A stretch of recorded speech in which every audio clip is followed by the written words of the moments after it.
So I have been asked to do a more complicated multiplication problem. So today on Miss Sarah's Math Corner, we're going to try something that looks, at first glance, a little complicated, but it's not, as long as you remember the original principles of the multiplication from videos and videos ago. So if you are studying math in elementary school or high school in Quebec, you actually don't need to know how to do this by hand. So if you're watching it because you happen to be in my class or you happen to be in another school in Quebec, great, you can give yourself an extra challenge. Why not? If you have to know this in other locations in the world, sorry, no, I'm kidding. It's okay because, like we said, it's the same principle over and over again. So let's get started and give ourselves a little bit of a challenge. So in the first step, just like we would normally do if it was a larger number times one digit, we always start with the ones place. So we're going to take all our numbers up here and multiply them by the number in the ones spot first. So 8 times 7 is 56. Put the number up here and down here. 56. 8 times 3 is 24 plus 5. So 24, 25, 26, 27, 28, 29. 9 goes down here. And the 2 goes up there. 29.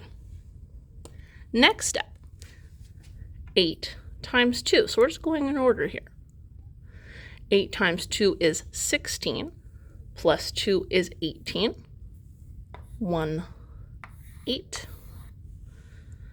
And then the last number, 8 times 4 is 32, plus 1 is 33.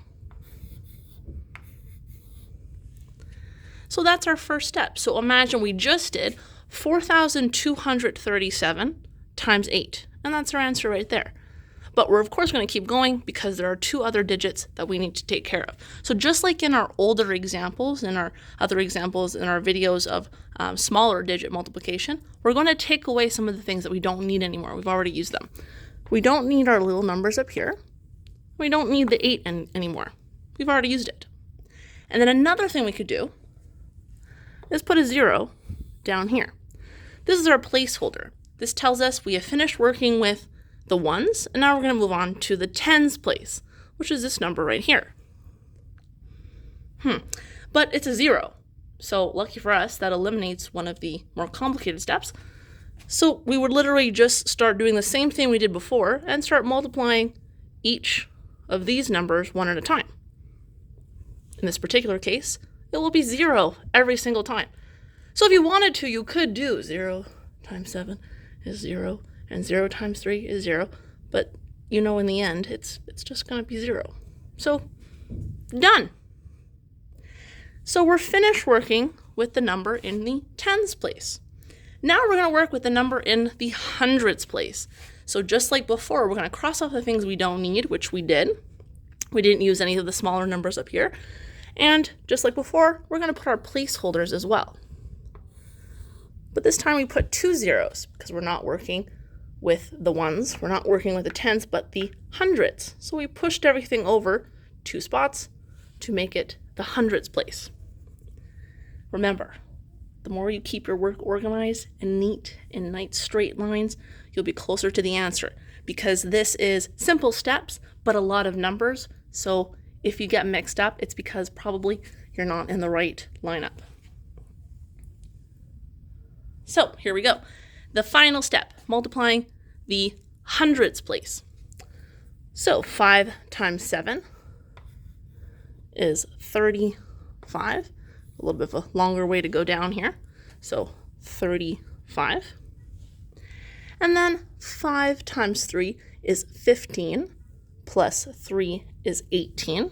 So make sure I go right underneath my number from before. My 1 will be up here. So again, 5 times 3 is 15, plus 3 is 18.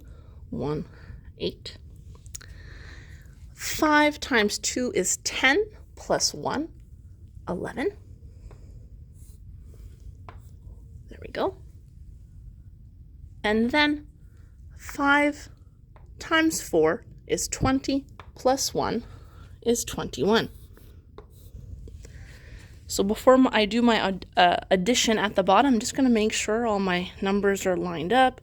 Yep, great. Here we go. 6 plus 0 and 0 is 6. 9 plus 0, remember, that was 0, and 0 is 9.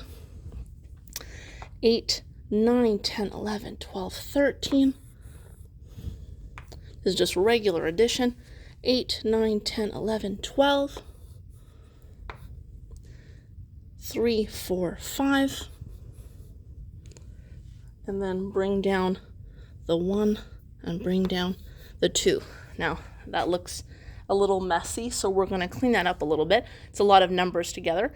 So depending what your teacher likes you to do and how you like to space things out. Some people like to use the commas to space out the hundreds and thousands and the millions and hundred thousands.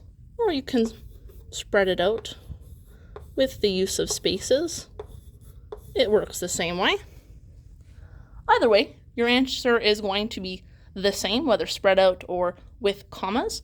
So it's 2,152,396. That is quadruple digits times triple digits for an extra challenge for you. Thanks for watching. Don't forget to subscribe and let me know what other videos you'd like to see. Thanks.